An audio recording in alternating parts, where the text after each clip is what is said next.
Hello guys, welcome back to our channel fantasy world. இன்னைக்கு என்ன வீடியோல என்ன பார்க்க போறோம் அப்படின்னா, ஓவர்டேக் அனிமியோட எபிசோட் 8 கான எக்ஸ்பிளனேஷன் தான். இந்த எபிசோட ஸ்டார்டிங்ல ஹாருகா வந்துட்டு கோயாவோட வீட்டுக்குள்ள தான் நின்னுக்கிட்டு இருக்கான். அவருக்கு இல்ல போலையா அப்படின்னு சொல்லிட்டு யோசிச்சுட்டு இருக்கான். நேரா அவனுக்கு கால் வருது. கோமாக்கி தான் கால் பண்றாரு. ஹாருகா நீ எங்க இருக்க அப்படின்னு சொல்லிட்டு கோமாக்கி கேக்குறாரு. நான் வந்துட்டு கோயாவோட அபார்ட்மெண்ட்ல தான் இருக்கேன். இங்க லைட் எல்லாமே ஆன்ல தான் இருக்குது. ஆனா அவர் மட்டும் ஆள காணோம் அப்படின்னு சொல்லிட்டு சொல்றான். இப்பதான் எனக்கு சாய்கோ கான்டாக்ட் பண்ணாங்க. கோயா வந்துட்டு அவங்க கிட்ட இப்பதான் ஏதோ வெளியூர்ல இருக்கதா சொல்லிட்டு சொல்லியிருக்காரு. அதான் நீ வேற சாய்கோ கிட்ட அவரோட அட்ரஸ் வாங்கினியா? ஒருவேளை நீ அங்க போயிருப்பியான்னு சொல்லிட்டு உன்னை வந்துட்டு சீக்கிரம் அவர் இல்லன்னு சொல்லிட்டு சொல்ல சொன்னாங்க. அதனாலதான் அவங்ககிட்ட சொல்றேன் அப்படின்னு சொல்றாரு. அப்படியா, எந்த ஊருக்கு போனாருன்னு சொல்லிட்டு ஏதாவது தெரியுமா அப்படின்னு சொல்லிட்டு ஹாருகா கேக்குறான். இல்ல அதை வந்துட்டு அவர் சாய்கோ கிட்டே சொல்லல அப்படின்ட்டு கோமாக்கி சொல்றாரு. அப்புறம் நான் இன்னொரு விஷயம் சொல்ல வந்து உங்ககிட்ட கால் பண்ணேன். பெல்சோரிசோ டீமுக்கு வந்துட்டு செகண்ட் டிரைவரா உன்னை கூப்பிட்டுருக்காங்க அப்படின்னு சொல்லிட்டு சொல்றாரு. ஹாருகா நேரா கோமாக்கியோட வீட்டுக்கே போய் கேட்கறான். நேரா கோமாக்கி வந்துட்டு ஈனா தான் எனக்கு உன்னை இன்வைட் பண்ண சொல்லி சொன்னா. ஹாருகா வேற இப்ப ஹாஸ்பிட்டல்ல இருக்க இல்லையா, அதனால அவங்களுக்கு வந்துட்டு செகண்ட் டிரைவர் அவ்வளவு ஃபாஸ்டா யாருமே இல்ல, அதனால உன்னை வந்துட்டு கூப்பிட்டுருக்காங்க அப்படின்ட்டு சொல்றாரு. ஆனா நான் போய் எப்படி அங்க போறது அப்படின்னு சொல்லிட்டு ஹாருகா யோசிச்சுட்டு இருக்கா. நீ வந்துட்டு கண்டிப்பா போடா, இது ஒன்னும் அவ்வளவு மோசமான ஆஃபர் எல்லாம் கிடையாது. அவங்க கிட்ட நிறைய பணமும் இருக்குது, நல்ல கார்ஸும் இருக்குது. நீ அங்க போன அப்படின்னா உன்னால இன்னுமே நல்லா பிராக்டிஸ் பண்ண முடியும் அப்படின்னு சொல்லிட்டு கோமாக்கி சொல்றாரு. ஆனா பெல்சோரிஸ் வந்துட்டு என்னோட ரைவல்ஸ், நான் வந்துட்டு கோமாக்கி மோட்டார்ஸ்க்காக தான் ஃபைட் பண்ணணும்னு சொல்லிட்டு ஆசைப்படுறேன் அப்படின்ட்டு ஹாருகா சொல்றான். ஹாருகா உன்னோட லைஃப் இப்படி F4 ரேஸ்க்குள்ளே முடிஞ்சு போகணும்னு சொல்லிட்டு நினைக்கிறியா? இன்னும் F3 F2 F1 சொல்லிட்டு மேல மேல நிறைய இருக்குது. நீ இதுல ப்ரோ ஆகணும்னு சொல்லிட்டு நினைச்ச அப்படின்னா உனக்கு இதுல ரிசல்ட்ஸ் தான் தேவை. நீ வின் பண்ணல அப்படின்னா உன எந்த ஸ்பான்சர்ஸும் தேடி வரவும் மாட்டாங்க. எனக்கு வந்துட்டு நீ F3 ரேஸ் நமக்காக கோமாக்கி மோட்டார்ஸ்க்காக ஓட்டணும்னு சொல்லிட்டு ஆசையா தான் இருக்குது. ஆனா நம்ம கிட்ட அந்த அளவுக்கு காசும் இல்ல.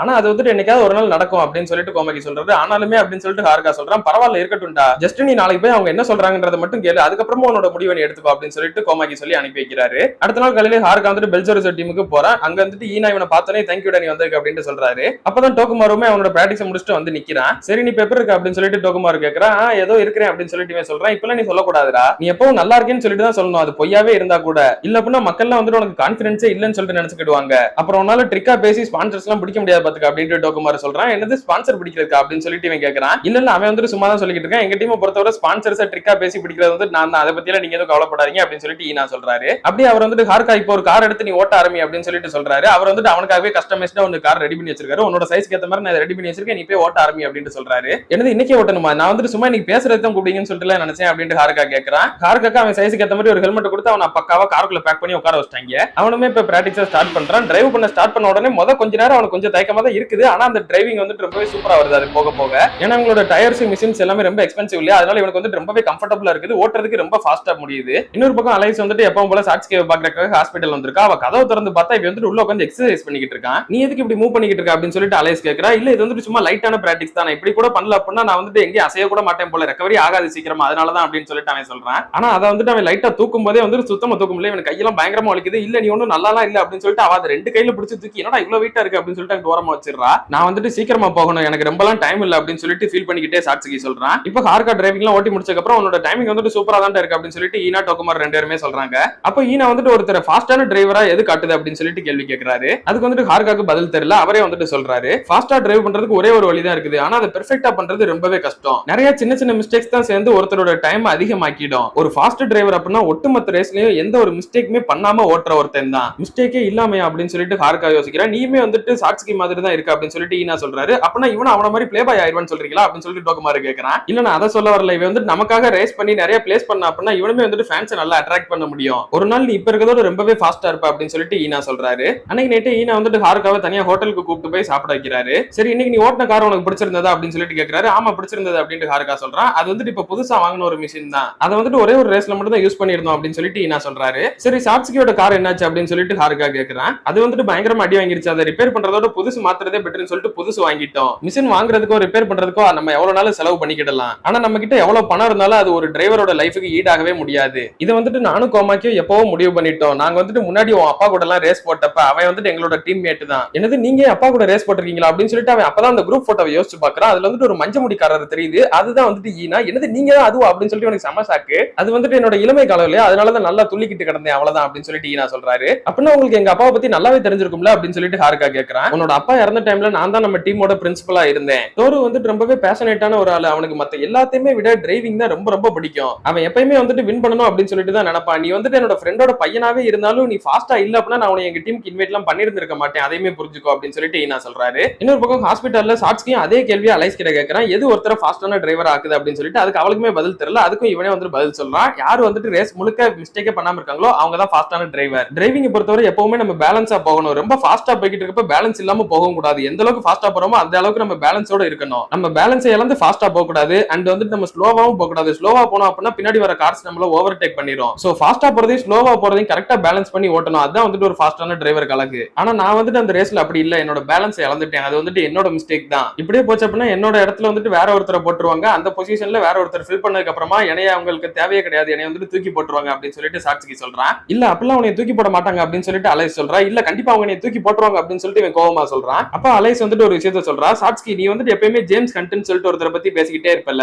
அவர் வந்துட்டு ஒரு ஜீனியஸ், அவர் வந்துட்டு எப்பயுமே குட் லக் அவர் பக்கம் அட்ராக்ட் பண்ணிக்கிட்டு வரேன்னு சொல்லிட்டு சொல்லுவல அப்படின்ட்டு சொல்றா. எனக்கு சர்ப்ரைஸா இருக்குது, நீ இதெல்லாம் தெரிஞ்சு வச்சிருக்க அப்படின்னு சொல்லிட்டு சாட்சிக்கு கேட்கறான். உன்னை பத்தி புரிஞ்சுக்கிறதுக்காக நான் இதெல்லாம் தெரிஞ்சுக்கிட்டேன் அப்படின்னு சொல்லிட்டு அவ சொல்றா. ஆனா அந்த 1976ல நடந்த மேட்ச்ல அவரோட ஆப்பனன்ட் வந்துட்டு கார் கிராஷ் ஆயிருக்கும் இல்லையா, அப்ப அவர் வந்துட்டு சாவுக்கு பக்கத்துல போராடிக்கிட்டு இருப்பாரு அப்படின்னு சொல்லிட்டு அலைஸ் சொல்ல, ஆமா அது வந்துட்டு ஒரு அன்லக்கி தான் அப்படின்னு சொல்லிட்டு இவன் சொல்றான். ஆனா நீ அதுக்கப்புறம் நடந்ததை பாரு, லாடா வந்துட்டு சீக்கிரமாவே ரெக்கவர் ஆகி ரேஸ்குள்ள திரும்ப வந்தாரு அப்படின்னா அது கூட ஒரு லக்கு தானா? இல்ல அவர் வந்துட்டு ஹார்ட் ஒர்க் ரொம்பவே அதிகமா பண்ணிருக்காரு. இதை கேட்டுட்டு சாட்சிக்கே செம ஷாக் ஆயிடுறான். நான் எதுவும் தப்பா சொல்லிட்டேன், நீ மன்னிச்சிரு அப்படின்னு சொல்லிட்டு அவ சொல்றா. இல்ல அப்படின்னு சொல்லிட்டு இவன் சிரிக்கிறான். லாடா வந்துட்டு அவரோட ஆக்சிடென்ட்க்கு அடுத்த வருஷமே ரேசிங்குள்ள வந்து அதுல ஃபர்ஸ்ட் பிரைஸை வின் பண்ணவும் செஞ்சாரு. அவர் வந்துட்டு அவரோட லக்க நம்பி இல்லாம அவரோட ஸ்ட்ரென்த் நம்பி இருந்தாரு. இத்தனை நாள் நான் வந்துட்டு ஜேம்ஸ் ஹண்ட் மாதிரி தான் இருக்கணும்னு சொல்லிட்டு ஆசைப்பட்டுக்கிட்டு இருந்தேன். ஆனா நான் வந்துட்டு இருக்க வேண்டியது அவரை மாதிரி இல்ல, லாடாவ மாதிரி அப்படின்னு சொல்லிட்டு சொல்றான் சாட்சிக்கு. அடுத்து டோக்குமார் வந்துட்டு ஹார்காவோட டேட்டா இன்னைக்கு அவன் ஓட்டுனதெல்லாம் வச்சு எடுத்து பாத்துக்கிட்டு இருக்கான். ஹார்கா வந்துட்டு கொஞ்சம் கொஞ்சம் மிஸ்டேக்ஸ் பண்ணதான் செய்யறான். அதுலயும் ரொம்ப முக்கியமான டைம்னா அவன் வந்துட்டு அட்டாக் பண்றதுக்கு ரொம்ப பயப்படுறான். ஆனா இது ஒன்றும் பிரச்சனை இல்ல, அவனோட டைம் சீக்கிரமே இம்ப்ரூவ் பண்ணிடலாம். நம்ம கிட்ட இருந்து செகண்ட் டிரைவரை விட இவன் எவ்வளவு பரவாயில்ல தான் அப்படின்னு சொல்லிட்டு யோசிக்கிறான். ஆனா அப்ப வந்துட்டு இவனுக்கு ஹார்காவுக்கு நடந்த அந்த ஒரு இன்சிடென்ட் ஞாபகம் வருது. அதை நினைச்சு இவனுக்கு கோவமும் வருது. ஆனா கோவத்தை கண்ட்ரோல் பண்ணிட்டு உட்காந்துக்கிறான். இப்ப அப்படியே அடுத்த நாள் காலையில டோக்குமார் ஹார்கா ரெண்டு பேருமே பிராக்டிஸ் பண்றாங்க ஒன்னா.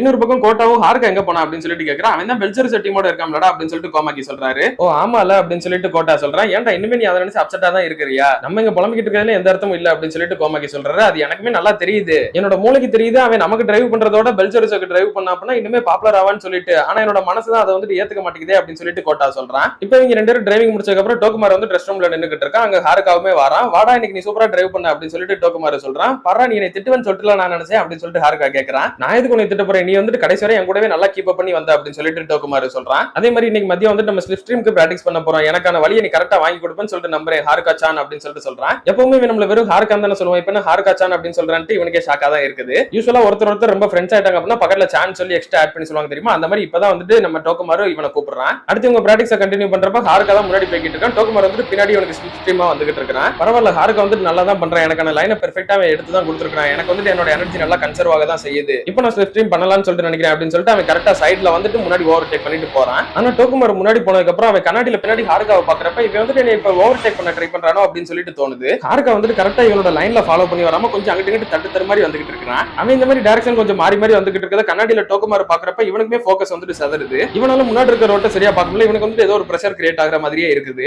கொஞ்சம் தூரம் போக போக டோக்குமார் வந்துட்டு அவனோட ஃபோக்கஸ் இழந்து கொஞ்சம் ட்ராக் விட்டு வெளியே போய் ஆஃப் ட்ராக்ல டிராவல் பண்ணிக்கிட்டு இருக்கான். பிராக்டிஸ் முடிஞ்சதுக்கு அப்புறமா ஹார்கா வந்துட்டு திட்டுறான், என்னதான் நினைச்சிட்டு இருக்க அப்படின்னு சொல்லிட்டு. நான் என்ன பண்ணேன் அப்படின்னு சொல்லிட்டு ஹார்கா கேட்கறான். நீ வந்துட்டு இப்ப நம்பர் 2 டிரைவரா இருக்க, நீ வந்துட்டு எனக்கு சப்போர்ட் பண்றதுல தான் ஃபோக்கஸ்டா இருக்கணும். ஆமா நீ சொன்ன மாதிரி தான் நான் பண்ணேன், நான் உன்னை பாஸ் பண்ணணும்னு சொல்லிட்டு நினைக்கலையே அப்படின்னு சொல்லிட்டு ஹார்கா சொல்றான். இல்ல நான் வந்துட்டு அதை சொல்லல, நீ வந்துட்டு உன்னோட டீம்மேட்டுக்கே ஃபோர்ஸ் கொடுத்து அவங்கள பிரஷர் ஆக்கி அவங்கள வந்துட்டு மிஸ்டேக் பண்ண வைக்கிற. நீ இதுக்கு முன்னாடி இருந்தப்ப தனியா ஏதோ ஒரு டீம்ல இருந்து அதனால கண்ணா பின்னா நீ பாட்டு ஓட்டிக்கிட்டு இருந்தா. ஆனா இப்ப வந்துட்டு நீ ஒரு டீம்ல இருக்கிற, அதை ஞாபகம் வச்சுக்கோ. சோ உன்னை சுத்தி இருக்கிறவங்கள நீ கரெக்டா பாத்துக்கிடணும் அப்படின்னு சொல்லிட்டு அவன் கத்திட்டு போயிடுறான். அடுத்த ரெஸ்ட் ரூம்ல வந்துட்டு நான் எதுக்கு இப்ப இப்படி பேசினேன், சாட்சி வந்துட்டு எப்ப இதே பிரஷரோட தான் முன்னாடி ஓட்டிக்கிட்டு இருக்கான் வண்டியை, அவன் எப்படி இந்த மாதிரி ஒரு பிரஷர்ல ஓட்டிக்கிட்டு இருக்கான் அப்படின்னு சொல்லிட்டு ஒண்ணுமே புரியாம டோக்குமார் நின்னுகிட்டு இருக்கான். அன்னைக்கு நைட்டே ஹார்கா வந்துட்டு மறுபடியும் கோயாவோட அபார்ட்மெண்ட்டுக்குள்ள வரான். அங்க ஒரு ரேக்ல வந்துட்டு ஒரு புக் இருக்குது, போர்ட்ஃபோலியோ அப்படின்னு சொல்லிட்டு இருக்குது. போர்ட்ஃபோலியோனா ஒண்ணு இல்லங்க, ஜஸ்ட் ஒரு ப்ரொஃபைல் மாதிரி தான். ஒருவேளை இது கோயாவோட ப்ரொஃபைலா இருக்குமோ அப்படின்னு சொல்லிட்டு அதுல பாக்குறான். அதுல கோயா வந்துட்டு இப்ப ரீசெண்டா ஹார்கா கோமாக்கி ரெண்டு பேரும் ஒரு போட்டோ எடுத்துருப்பான் தெரியுமா, அது இருக்குது. அப்ப ஹார்கா ஒரு விஷயத்தை நினைக்கிறேன், டோக்குமார் சொன்னது வந்துட்டு கரெக்ட் தான், நான் இத்தனை நாள் தனியா ஓட்டிக்கிட்டு இருந்ததுனால என் இஷ்டத்துக்கு டிரைவ் பண்ணிக்கிட்டு இருந்தேன், நான் மத்தவங்களை பத்தி யோசிச்சதே கிடையாது, அதை நான் ரியலைஸ் பண்றதுக்குள்ளே நான் வந்துட்டு அவங்களுக்கு அதிகமான பிரஷரை தான் கொடுத்துருக்கேன், இதனாலதான் கோயா ஒருவேளை காணாம போயிட்டாரோ அப்படின்னு சொல்லிட்டு அவன் பேஜை திருப்புறான். பின்னாடி வந்துட்டு சுனாமில மாட்டிக்கிட்டு இருந்த அந்த ஒரு பொண்ணு போட்டோ இருக்குது. கோயா இந்த ஒரு போட்டோ எடுத்ததுனாலதான் நிறைய கிரிட்டிசிசம் ஃபேஸ் பண்ணாரு. அண்ட் அதனாலதான் இப்ப மக்கள் யாரையுமே போட்டோ எடுக்க முடியாத அளவுக்கு ஆயிட்டாரு. இந்த போட்டோவை அவர் எடுத்தது அவ்வளவு பெரிய மிஸ்டேக்கா என்ன அப்படின்னு சொல்லிட்டு அவன் கேட்டுக்கிட்டு இருக்கப்ப அந்த புக்ல இருந்து ஒரு பேப்பர் மட்டும் கீழே விழுகுது.